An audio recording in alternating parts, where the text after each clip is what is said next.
Hi friends, അസ്സലാമു അലൈക്കും. അപ്പോൾ ഞാനിന്ന് വന്നിട്ടുള്ളത് നല്ലൊരു വെള്ളപ്പത്തിൻ്റെ റെസിപ്പി ആയിട്ടാണ്. അപ്പോൾ അരി അരച്ചൊരു 10 മിനിറ്റ് മാത്രം റെസ്റ്റ് ചെയ്യാൻ വെച്ചാൽ മതി. നല്ല പെർഫെക്റ്റ് ആയിട്ടുള്ള വെള്ളപ്പം കിട്ടും.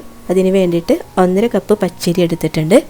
ഇത് ഇഡ്ഡലി റൈസ് ആയാലും കുഴപ്പമില്ല കേട്ടോ. ഇനി നമുക്കിതൊന്ന് വാഷ് ചെയ്തിട്ട് കൊണ്ടുവരാം. എന്നിട്ട് ഇതിലേക്ക് ആവശ്യത്തിനുള്ള വെള്ളം ഒഴിച്ചിട്ട് ഒരു 6 മണിക്കൂറോളം ഒന്ന് കുതിരാൻ വേണ്ടിയിട്ട് നമുക്ക് മാറ്റി വെക്കാം. അപ്പോൾ ഇത് 6 മണിക്കൂർ കഴിഞ്ഞിട്ട് നമുക്കിനി ഇത് അരച്ചെടുക്കാം.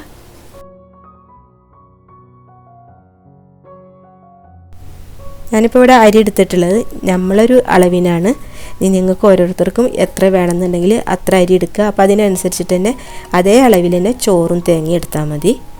ഇനി നമുക്കിതിലേക്ക് തേങ്ങ ചേർത്ത് കൊടുക്കാം. അപ്പോൾ തേങ്ങ ഇവിടെ 1.5 കപ്പ് അരിക്ക് 1.5 കപ്പ് തേങ്ങ തന്നെ ചേർത്ത് കൊടുത്തിട്ടുള്ളത്.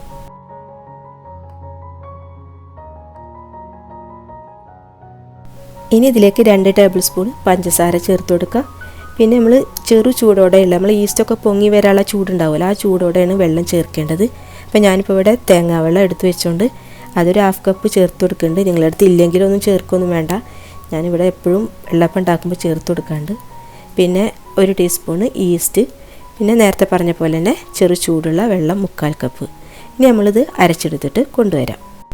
അപ്പോൾ ഇതാ മാവ് അരച്ചെടുത്തിട്ടുണ്ട്. ഇനി നമുക്ക് ഇതിലേക്ക് ചോറ് ചേർത്ത് കൊടുക്കാം. അപ്പോൾ തേങ്ങ എത്രയാണ് എടുത്തത് അതുപോലെ തന്നെ അരി അതിൻ്റെ ഒക്കെ ഒരു അളവ് അനുസരിച്ചാണ് 1.5 കപ്പ് ചോറ് ചേർത്ത് കൊടുത്തിട്ടുണ്ട്. അതുകൂടെ ചേർത്തിട്ട് നന്നായിട്ട് അരച്ചെടുത്ത് കൊണ്ടുവന്നിട്ടുണ്ട്. ഇനി ഞാനിത് ഒന്ന് ഒഴിച്ച് കാണിച്ചു തരാം. അപ്പോൾ ഈ ഒരു ലൂസിലാണ് നമ്മൾ അരച്ചെടുക്കേണ്ടത്. ഒരുപാട് വെള്ളം ഒഴിച്ചിട്ട് ഇതാക്കിയത് ലൂസാക്കാൻ പാടില്ല. ഇനി ഇതൊരു പാത്രത്തിലേക്ക് ഒഴിച്ചു വെക്കാം. ഇനി നമ്മൾ എപ്പോഴും ഇഡ്ഡലിയുടെ മാവായാലും വെള്ളപ്പത്തിൻ്റെ മാവായാലും ഇതുപോലെ വായി ചെറുതായിട്ടുള്ള പാത്രത്തിൽ, സ്റ്റീലിൻ്റെ പാത്രമാണ് ഏറ്റവും നല്ലത്. അതിലിതുപോലെ തന്നെ ഇങ്ങനെ ഒഴിച്ച് വെച്ചിട്ട് നമ്മൾ നന്നായിട്ടൊന്ന് മിക്സ് ചെയ്ത് കൊടുത്താൽ മതി. ഈ ഒരു രീതിയിൽ നമ്മൾ വെള്ളപ്പം ഉണ്ടാക്കിയാൽ ഒട്ടും പൊങ്ങി വരില്ല കേട്ടോ. അതുകൊണ്ട് തന്നെ നമ്മൾ ചെറിയ പാത്രത്തിൽ വെച്ചാലും മാവ് പൊങ്ങി പോകുന്നു പേടിക്കാനൊന്നുമില്ല. പിന്നെ ഇനി ഇത് നമുക്ക് റൈസ് കുക്കർ ഉണ്ടെങ്കിൽ ആ ഒരു ഇതിലേക്ക് ഇറക്കി വെക്കുക. അതല്ലെങ്കിൽ കബോർഡിൻ്റെ ഉള്ളിലോട്ടോ വെച്ചാൽ മതി.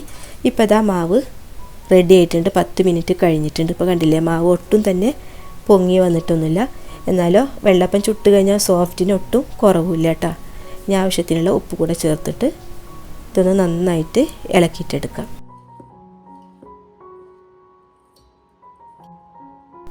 ഇനി വെള്ളപ്പം ചുട്ടെടുക്കാൻ തുടങ്ങാം. അതിന് വേണ്ടിയിട്ട് ഇതാ വെള്ളപ്പം ചട്ടി വെച്ചിട്ടുണ്ട്. ഇനി 1.5 തവി മാവ് ഒഴിച്ചു കൊടുക്കുക, ചുറ്റിച്ചു കൊടുക്കുക. സാധാരണ വെള്ളപ്പം ചുടുന്ന പോലെ തന്നെ ഓരോന്നും ഇതുപോലെ തന്നെ അങ്ങ് ചുട്ടെടുക്കുക. നമ്മളിൽ എല്ലാവർക്കും ഉള്ളതാണ്. ചിലപ്പോൾ നമ്മൾ അരി വെള്ളത്തിലിടാൻ അങ്ങ് മറന്നു പോവും. അപ്പോഴാവും ചിന്തിക്കുക രാവിലെ എന്താ ബ്രേക്ക്ഫാസ്റ്റ് ഉണ്ടാക്കുക എന്നുള്ളത്. അപ്പോൾ രാത്രി വെള്ളത്തിലിട്ട് വെച്ചാലും നമുക്ക് രാവിലെ എടുത്തിട്ട് ഇതുപോലെ ഒരു 10 മിനിറ്റ് കഴിഞ്ഞാൽ നമുക്ക് ചുട്ടെടുക്കാം. കറി ഉണ്ടാക്കണ ആ ഒരു ടൈം മതി ഇതൊന്ന് ചുട്ടെടുക്കാൻ. നല്ല സാധാരണ നമ്മൾ വെള്ളപ്പം ഉണ്ടാക്കുന്നേക്കാളും ടേസ്റ്റ്, തലേ ദിവസം അരച്ച് വെക്കുന്നേക്കാളും ടേസ്റ്റ് ഉണ്ട് ഇങ്ങനെ ചുട്ടെടുക്കുന്ന വെള്ളപ്പത്തിന്. നല്ലോണം സോഫ്റ്റുമാണ്.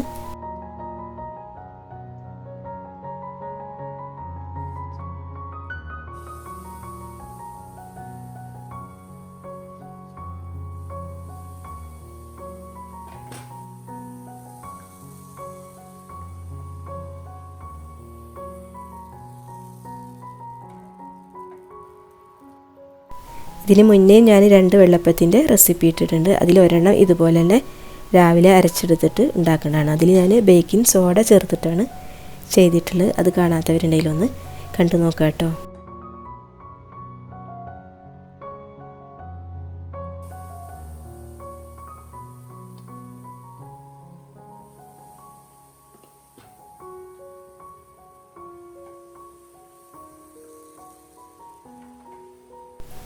പിന്നെ ചുട്ടെടുക്കുന്ന ടൈം അതിൻ്റെ ഒരു ഫ്ലെയിമിൻ്റെ ഇത് അനുസരിച്ചിരിക്കും നമ്മൾ അപ്പം നന്നാവൽ.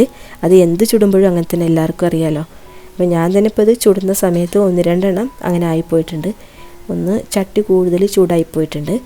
അപ്പോൾ നമ്മൾ ആ അപ്പത്തിൻ്റെ ആ ഷേപ്പും കാര്യങ്ങളും എല്ലാം മാറിപ്പോകും.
ഈ ഒരു വെള്ളപ്പത്തിൻ്റെ പ്രത്യേകത എന്ന് പറയാൻ നമ്മൾ സാധാരണ വെള്ളപ്പം ചുടുന്ന സമയത്ത് ഇത്രയും തേങ്ങയും ചോറൊന്നും ചേർക്കണ്ട. ഈ ഒരു 1.5 കപ്പിന് നമ്മൾ ഇതിൽ തേങ്ങയും ചോറും ചേർത്ത് കൊടുക്കുന്നുണ്ട്.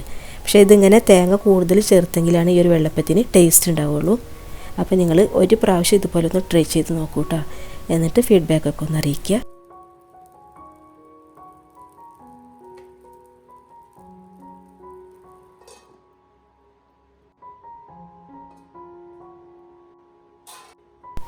ഇതിപ്പോൾ ലാസ്റ്റത്തെ അപ്പാണ് ചുട്ടെടുക്കുന്നത് കേട്ടോ. ലാസ്റ്റ് വരെ നല്ല പെർഫെക്റ്റ് ആയിട്ട് കിട്ടിയിട്ടുണ്ട്.